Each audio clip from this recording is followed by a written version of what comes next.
2 Samuel chapter 12. The Lord sent Nathan to David. When he came to him, he said, "There were 2 men in a certain town, one rich and the other poor. The rich man had a very large number of sheep and cattle, but the poor man had nothing except one little ewe lamb that he had bought. He raised it, and it grew up with him and his children. It shared his food, drank from his cup, and even slept in his arms. It was like a daughter to him. Now a traveller came to the rich man, but the rich man refrained from taking one of his own sheep or cattle to prepare a meal for the traveller who had come to him. Instead, he took the ewe lamb that belonged to the poor man and prepared it for the one who had come to him." David burned with anger against the man and said to Nathan, "As surely as the Lord lives, the man who did this must die. He must pay for that lamb 4 times over, because he did such a thing and had no pity." Then Nathan said to David, "You are the man. This is what the Lord, the God of Israel, says. I anointed you king over Israel, and I delivered you from the hand of Saul. I gave your master's house to you, and your master's wives into your arms. I gave you all Israel and Judah, and if all this had been too little, I would have given you even more. Why did you despise the word of the Lord by doing what is evil in his eyes? You struck down Uriah the Hittite with the sword, and took his wife to be your own. You killed him with the sword of the Ammonites.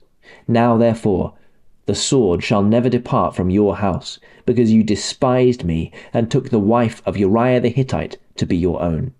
This is what the Lord says. Out of your own household I am going to bring calamity on you.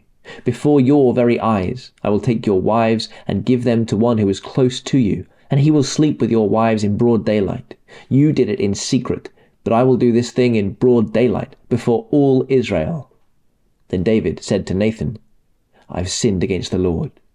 Nathan replied, "The Lord has taken your sin away. You are not going to die. But because by doing this you have shown utter contempt for the Lord, the son born to you will die." After Nathan had gone home, the Lord struck the child that Uriah's wife had borne to David, and he became ill. David pleaded with God for the child. He fasted and spent the nights lying in sackcloth on the ground.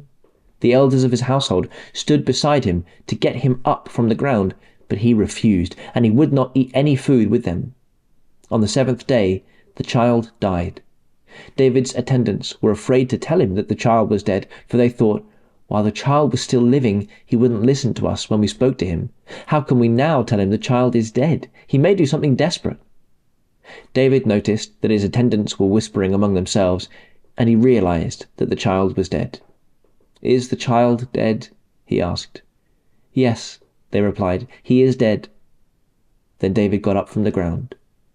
After he had washed, put on lotions, and changed his clothes, he went into the house of the Lord and worshipped.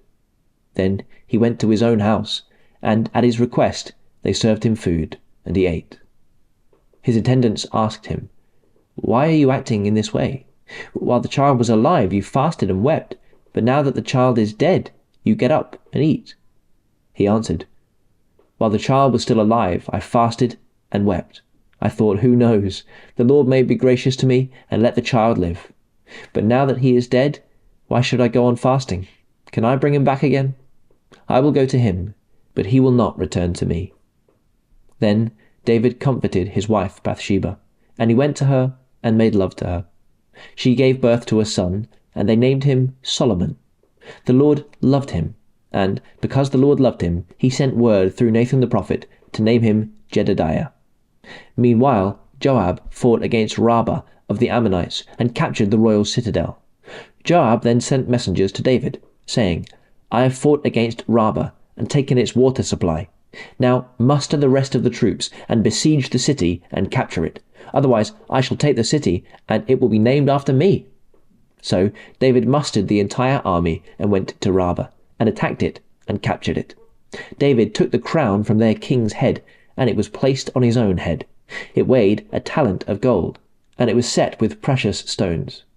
David took a great quantity of plunder from the city, and brought out the people who were there, consigning them to labor with saws and with iron picks and axes. He made them work at brickmaking. David did this to all the Ammonite towns. Then he and his entire army returned to Jerusalem.